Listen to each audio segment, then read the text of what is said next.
प्रतिपाल रे बजो मन राधे गोविंदा भगतन प्रतिपाल रे हरे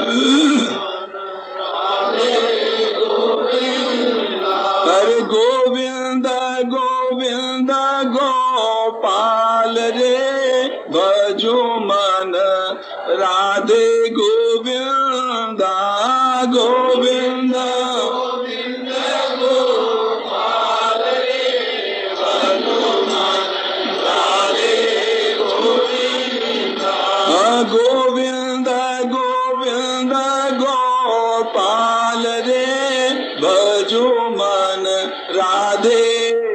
स्वाद किस प्रकार का होता है ये जो भूल गए बिल्कुल।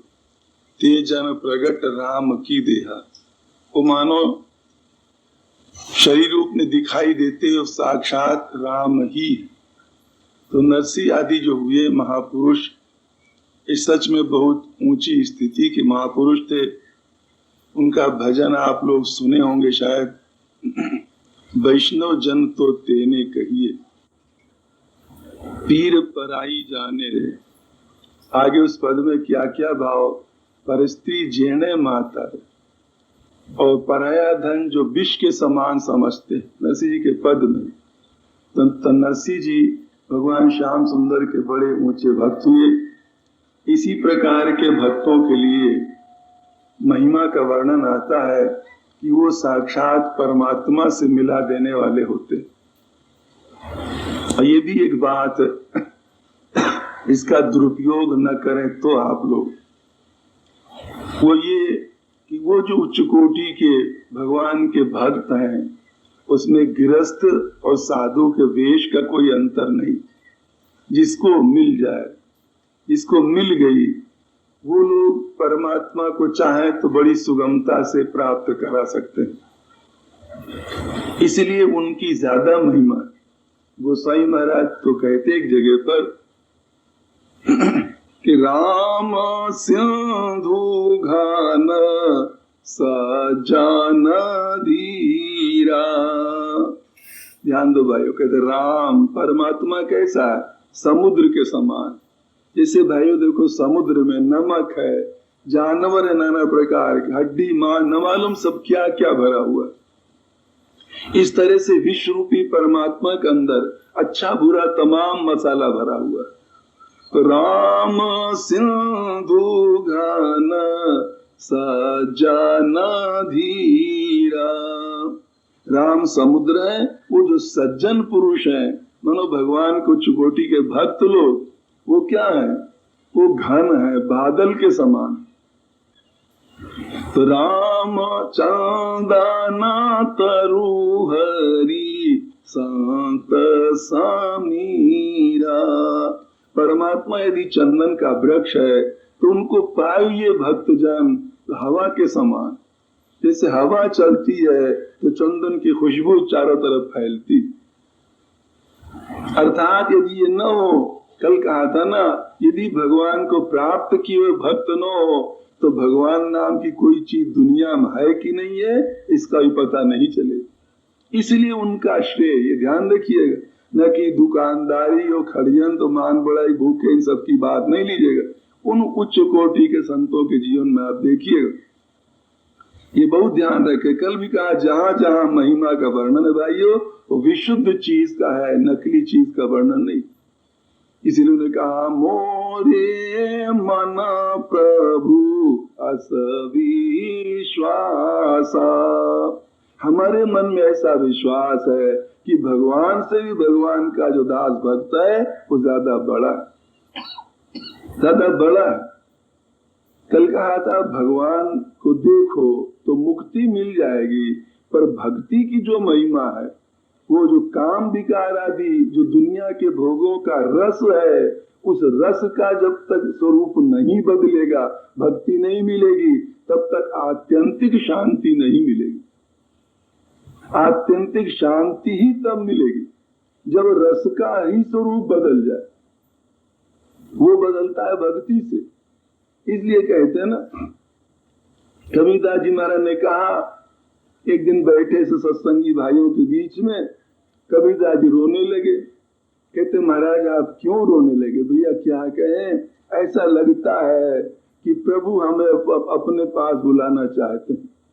तो अपने पास बुलाना चाहते तो महाराज रोने क्यों लगे? आप जब मरने के डर से इतना रो रहे हो तो हमारी सबकी दशा क्या होगी? कबीरदास जी ने कहा अरे रोने के लिए थोड़ी मर रहे हैं, वो तो कभी कभी मर चुका था, समझे, कभी मर चुका, अब हम अमर भय न मरेंगे। अब तो एक दुख, ये किस बात का दुख है?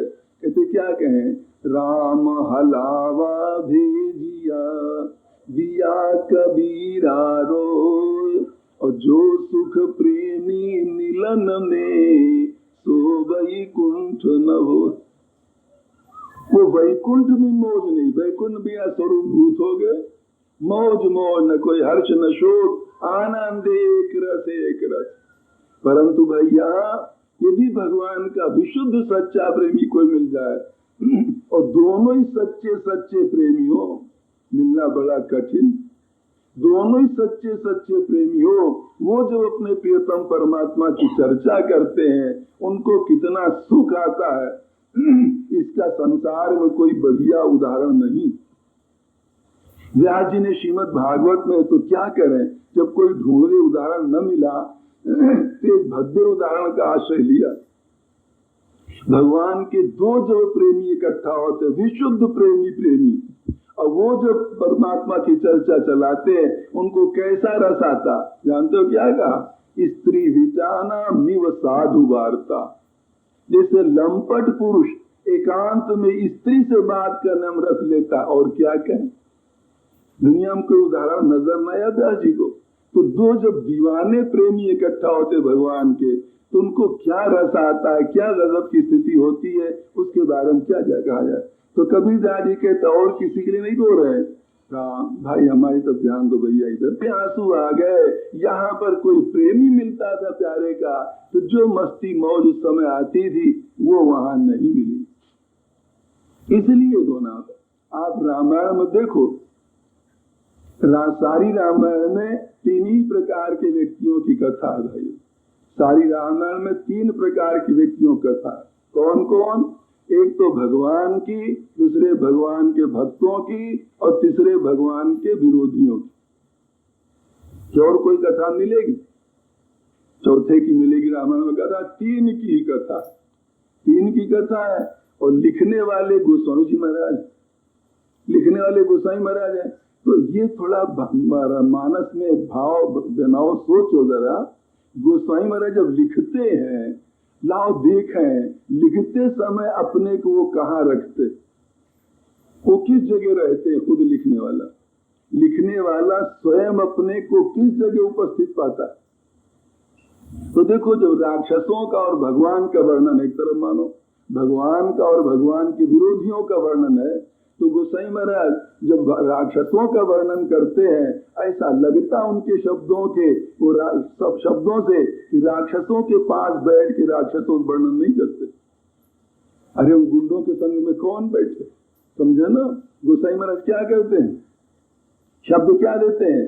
कहते उहा निशाचर रहाहि सशंका। पार्वती वहां कहा? कहते जठे अपा को नहीं, समझे, जहां पर हम नहीं वहां। तो गोसाई महाराज कहा? कहते हम तो प्रभु के पास बैठ के लिख रहे, भगवान के चरणों में बैठ करके लिखते हैं राक्षसों की कथा। उहा निशाचर रहाहि सशंका, जब ते जारी गयो कपिलंका। जब से हनुमान जी लंका फूंकी, तब से जो है वहां राक्षस डरते हैं, ज्यादा मत घूम जो तो सर पर कोई है हमारे, ऐसा होता है। ये तो जो राक्षस भगवान राम, और भगवान राम को लिखेंगे तब यहाँ सुबेल शल रघुबीरा। देखो क्या लिखी है, ध्यान आता भयो कि नहीं? माताएं थोड़ा मन लगाओ, क्या कहे, रामायण कथा है, दादा वैसे कहने का आदत नहीं, सत्यनारायण कथा सरीखे, मन लगाओ तो थोड़ा पता चले। जब लिखते हैं भगवान राम की कथा तो क्या कहते हैं? यहाँ सुबेल शल रघुबीरा, उतरे कपिन सहित यति धीरा। कहते यहाँ सुबेल पर्वत पर भगवान राम उतरे और वहां रावण तब से सोच करता है। तो यहाँ और वहां जब कवि लिखता है तो यहाँ माने कवि का क्या पक्ष है? कवि का मतलब जहां हम हैं और वहां का मतलब जहां हम नहीं। तो राक्षसों की कथा गोसाई महाराज लिखते राम के पास बैठ करके। अच्छा मान लो एकदम से ऐसा हो गया, भगवान की कथा लिखते लिखते भक्त की कथा लिखनी पड़ी तो गोसाई जी के जीवन का स्वयं का अनुभव, अयोध्या कांड के अंत में उन्होंने कहा है उनके जीवन का अनुभव। क्योंकि वो क्या करते हैं, राम कथा लिखते लिखते यदि भक्त की कथा लिखनी पड़ी तो इतना महत्व देते हैं भक्त को कि राम को भी छोड़ देते अपन तो भक्त के पास रहेंगे। राम को भी छोड़ देते हैं। जैसे देखो